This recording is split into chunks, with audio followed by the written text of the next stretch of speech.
UW360 is proudly supported by BECU, a not-for-profit member-owned credit union.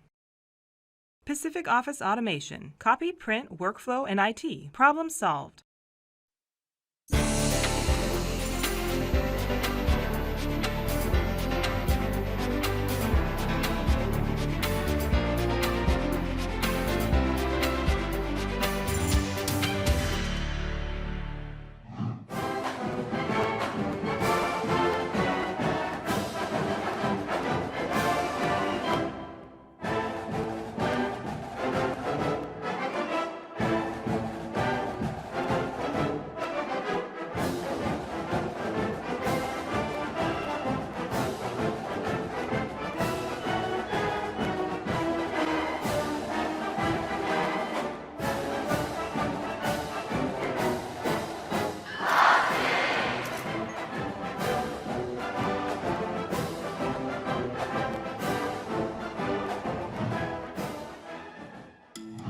Hi, I'm Carolyn Douglas. Welcome to UW360.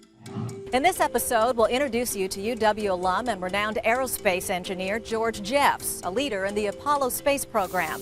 We'll talk with UW Medicine's Dr. Stan Herring about protecting young athletes from concussions. And we'll show you how the University Bookstore is actually encouraging students to comparison shop with the competition. In our first story, though, we're heading to the beach with reporter Rebecca Kelly, where oyster farmers raise their crop in the tidelands with help from University of Washington researchers.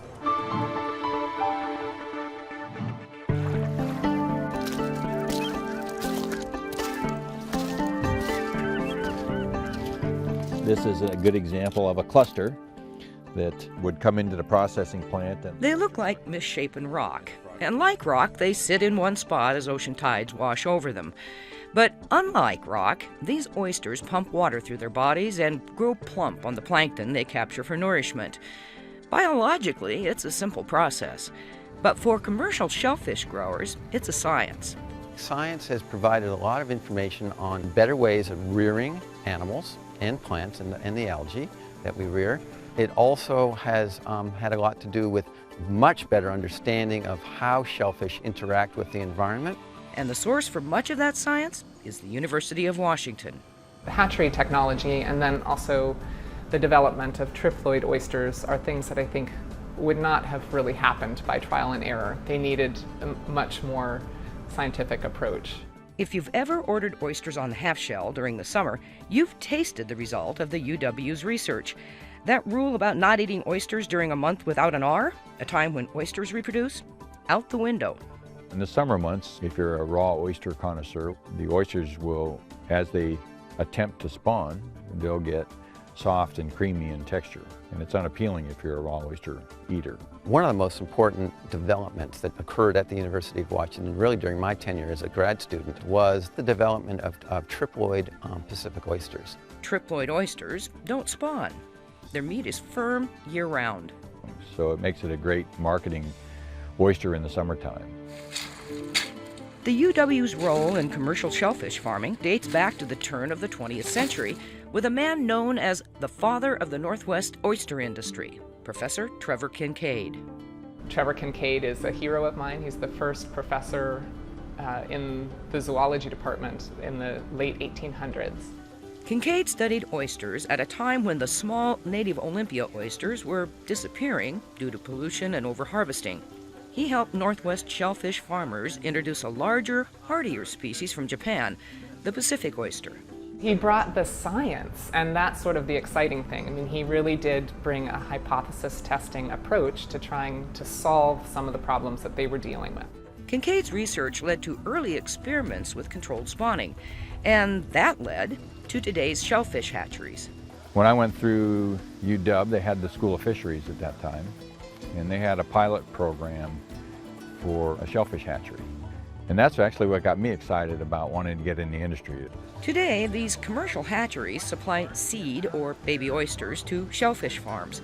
This seed is ready to set or settle onto a surface, usually old shell, where the baby oysters find a lifelong home. In 2 to 3 years, they're ready for harvest. But oyster farmers can control only so much of the process. In recent years, the industry has been dealt a 1-2 punch. The first blow? Failure of a natural set in Willapa Bay. It's been a real problem. This is our 7th year now without a significant natural set. Studying the why of that failure are scientists from the University of Washington who work closely with local oyster farmers. We went in with the objective of trying to map out the environmental conditions, especially the carbon dioxide concentrations within the estuary, and relate that to the performance of the oyster larvae. The scientists spend the summer measuring water quality and its relationship to the number of oyster larvae that successfully set on shells.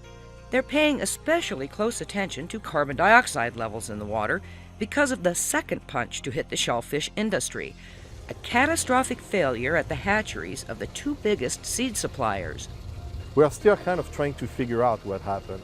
It started in about 2006, and really the big mortality events happened in 2008, and worse even yet in 2009, where we lost close to 50% of our production. At first, the culprit was thought to be bacterial, but research and monitoring revealed a more disturbing answer: ocean acidification. It's a result of heavy concentrations of CO2 in the water, and it's deadly to small oyster seed. All these different seawater chemistry variables cause that shell to dissolve faster than they can grow new shell. I'm working with some UW researchers. We're just getting this started now at looking at a high CO2, dissolved CO2 environment, our low pH environment, and see if we can discern what life history stage Pacific oysters and native oysters are affected. We're hoping to understand, for both economic and ecological reasons, how these animals are affected by changes in oceanic pH. It's a problem they're already seeing at the hatchery and that we expect to see more of in the future. While the hatcheries can chemically manipulate seawater in their tanks, it's impossible in the open ocean. The next area for research? Possibly breeding an oyster able to withstand acidification. We're going to have to try to figure out how to grow larvae in corrosive water. And it's likely a UW researcher will be in the thick of figuring out how to do that. So remember this the next time you order a plate of oysters.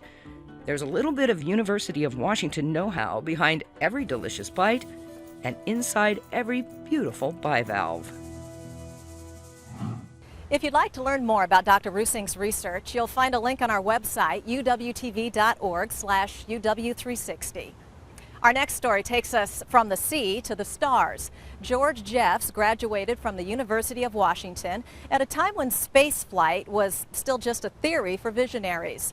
He became a leader in America's space program and played a key role in bringing the crippled Apollo 13 spacecraft safely back to Earth.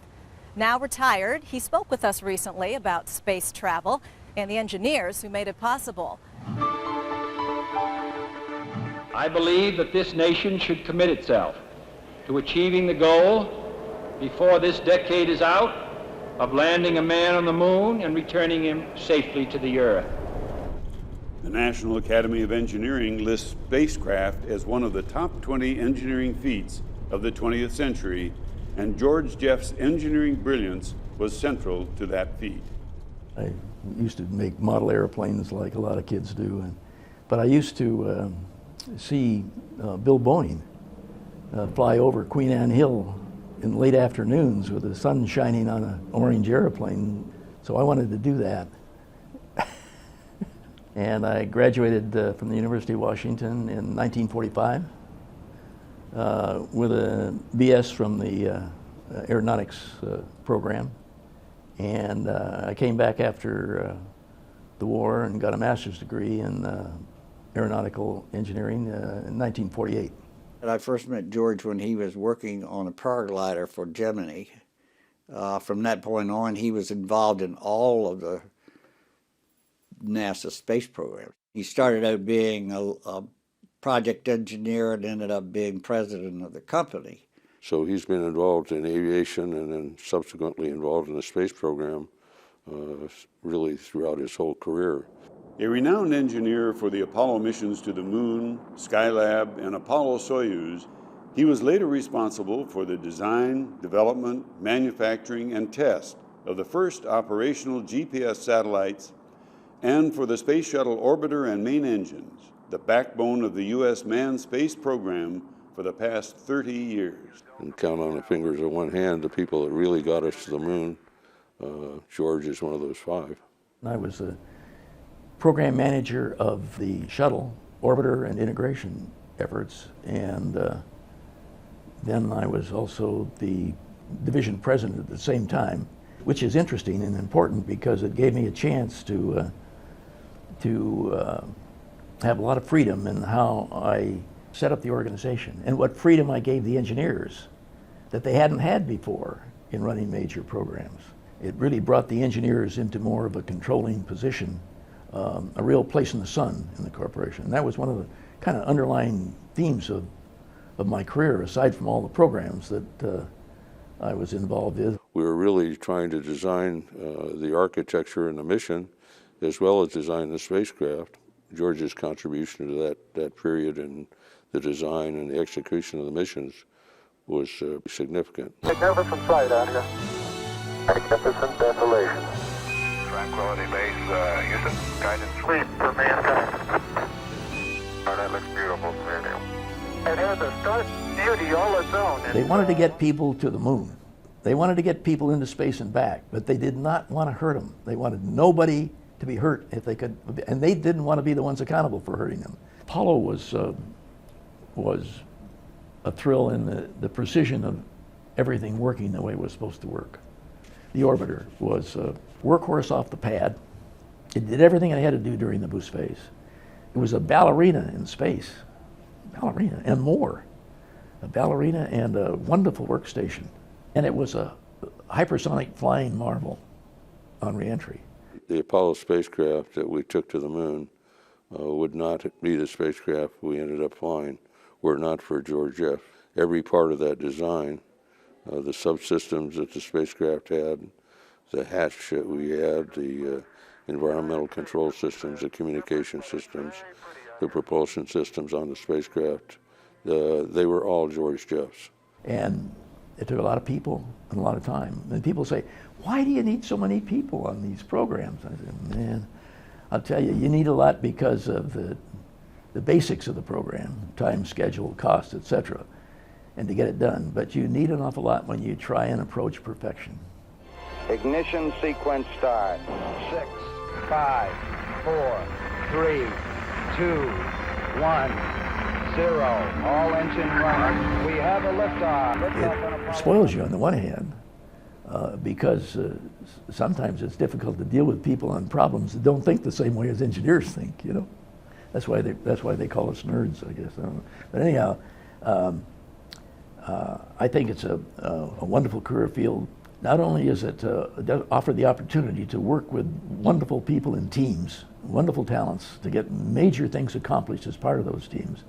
It also gives you the opportunity with that kind of training in your mind to be able to conceive of innovative things that in fact can be fundamental to new things that you're trying to do with the basic problem you're working, serendipity, you know? As Mr. Jeff says, a career in engineering could be pretty exciting, but until the late 20th century, women were only a tiny part of that picture. The University of Washington has been committed to changing that. In the 1960s, Professor Irene Peden made an appeal for more women to join the field.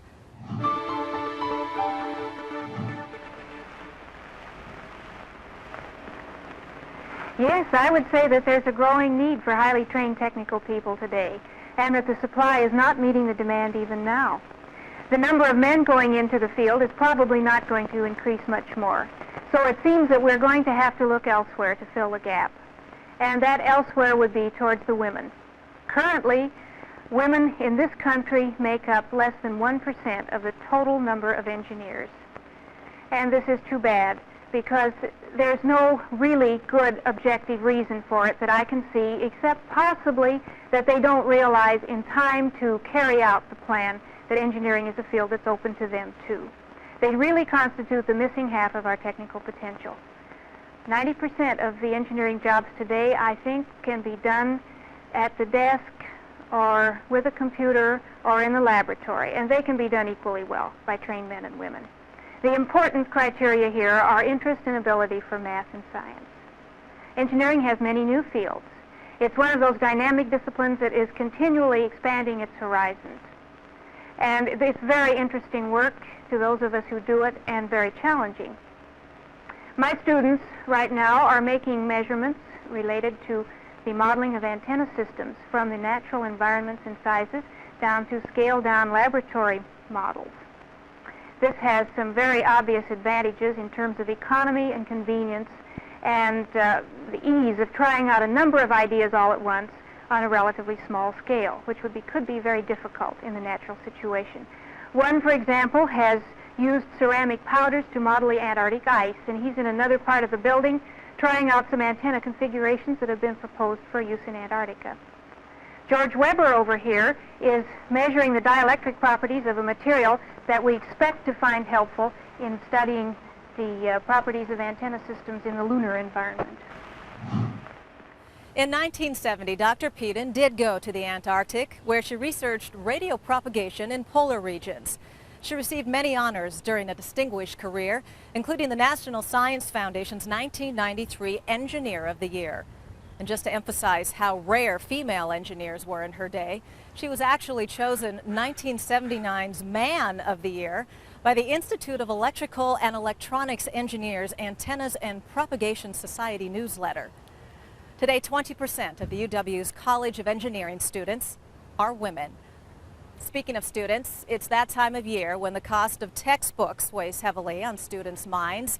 It's a big expense, but the University Bookstore is helping to make it a little less expensive by encouraging shoppers to compare prices with the competition. Reporter Nicole Sanchez checks out their new comparison pricing program.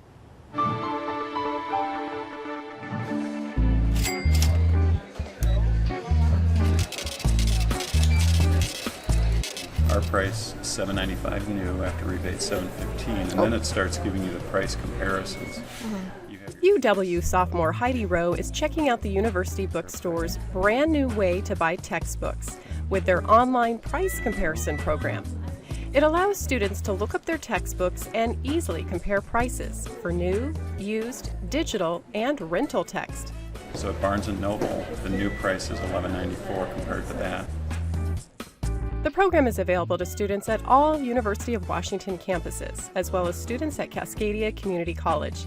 They can simply log on and see real-time price comparisons, showing the University Bookstore's everyday price compared to the competition, including Amazon, Barnes & Noble, and Half.com. If the price is cheaper, the bookstore's new online comparison program will take you to the competition, so you can buy the book from them. That's pretty cool. Yeah, I don't have to go to the individual sites like Amazon or Barnes & Noble and look it up myself. And I think it's really useful, and it's a time saver for sure. Here's a case where our used book is $18.75. The first used book on the web is $106. University Bookstore CEO Brian Pierce is excited about the new program. He says it will not only help to save students money, but it also creates an opportunity for the bookstore to build more trust with students. One of the challenges that most college stores have is that when students first come into the college store, they'll pick up a book and they might get sticker shock based on what they see. And part of the issue there is there isn't a point of comparison with what else is happening in the industry. So this initiative gives them that point of comparison in real time. And then you can just click on each book. Students can get to the new online price comparison program either through their personal UW website or through University Bookstore's website. On their personal website, their course textbooks will pop up automatically. Through the bookstore's website, all they have to do is select their courses, and the required books will show. With the tough economic times, you might be wondering if this might hurt the University Bookstore's business. Pierce recognizes there are risks, but in most cases the bookstore's price is the lowest, even before the rebate program. We actually learned quite a bit as we were going through the testing process that there's this general sense that Amazon, for example, always has lower prices, which isn't true. And we're showing that to the students right away. So if we can elevate the level of trust through transparency, we actually believe that that will translate to greater purchasing at the bookstore. The online price comparison program fits perfectly with the University Bookstore's mission. Back in 1900, when a couple of UW students opened the bookstore in a closet in Denny Hall, the bottom line was about service rather than making money. Today, the bookstore operates as a corporate trust with UW students, faculty, and staff as beneficiaries. All profits after expenses go right back to the campus community with their yearly rebate program. In fact, the bookstore is so committed to saving students money, even if the online price comparison program ends up hurting them financially, Pierce says they'll figure out a way to make it work. There is a significant leap of faith here. What we hope will happen is, through one of our goals of complete transparency to our students, the level of trust will grow. Because if the students believe that because of the price point of these books, that we are making tons of money off the backs of students when they're buying their course materials, we want to dispel that.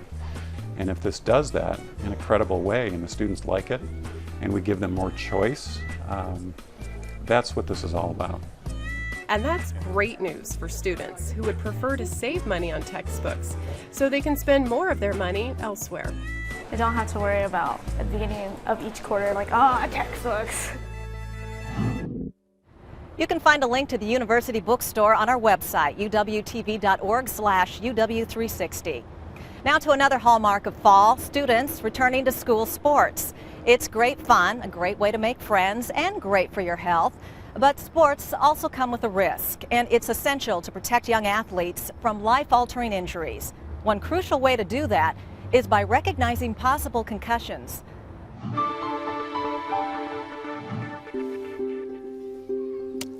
We were just running a regular drill, and I was about 10 feet away from one of my teammates, and she threw the ball. I don't know why I didn't catch the ball, but it just hit me. The ball hit me here and went up, and then the eye gear came down, and it wasn't really a very good mix. Molly plays a lot of sports, soccer, basketball, swimming, and lacrosse, and she's used to injuries. That day, she was mostly worried about her swollen nose and mouth. Friday night, I was mostly just worried about my face because that was the most painful part. And then Saturday and Sunday, I started feeling really out of it and really just kind of dizzy and really sensitive to light and sound. And then on Sunday night, she was really complaining of a very bad headache between her ears and in the back of her head, not the front of her head. Not a normal headache, not one she'd felt before. In fact, Molly had suffered a concussion that would keep her out of sports for the next 4 months. She had trouble sleeping, struggled with schoolwork, and even found it exhausting to see her friends. But it could have been much worse. Molly's coach took her out of practice immediately, avoiding any further injury. One study has shown that as many as 40% of athletes who suffered a serious brain injury were playing with symptoms from a previous concussion at the time of that injury. It is essential that an athlete be removed from practice or play until all signs and symptoms of a concussion are gone. While coaches are the front line in recognizing a possible concussion, it takes a medical professional to determine if and when the athlete can return to play. In 2009, Washington became the first state in the country to put that procedure into law. UW medicine physician Stan Herring co-authored the Zachary Lystet Law, named after a young man who suffered a devastating brain injury.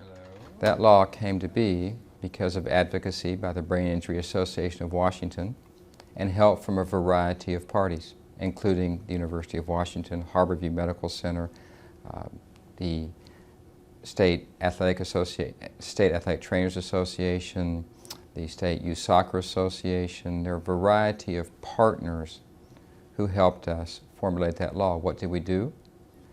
We wrote a provision that said there's education of athletes, parents or guardians and coaches, that if there's a suspected concussion, an athlete is removed from play, and that athlete is not returned to play until a licensed healthcare provider trained in the evaluation and management of concussion clears that athlete in writing. While a licensed athletic trainer or other health professional must evaluate the player, it's essential for coaches to be alert to the possibility of concussion.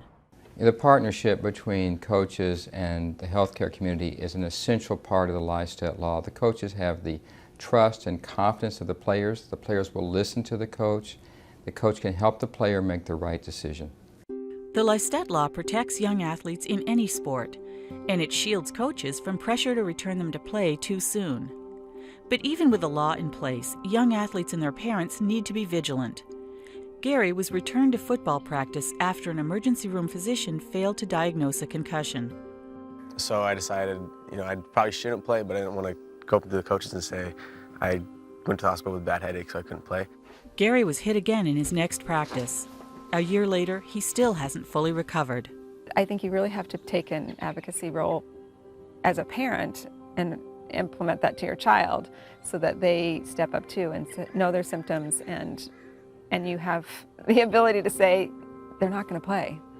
The best plan is for coaches to get together with parents and team members before the season begins and to talk with them about concussions and how to support themselves and each other in recognizing symptoms. It's really important that they remember that their brain is one of the most important parts of their body and that they need to protect it, and their teammates need to help them protect it. We hope through our efforts with the Leistet Law and ongoing education that everyone understands how important it is to report the signs and symptoms of concussion.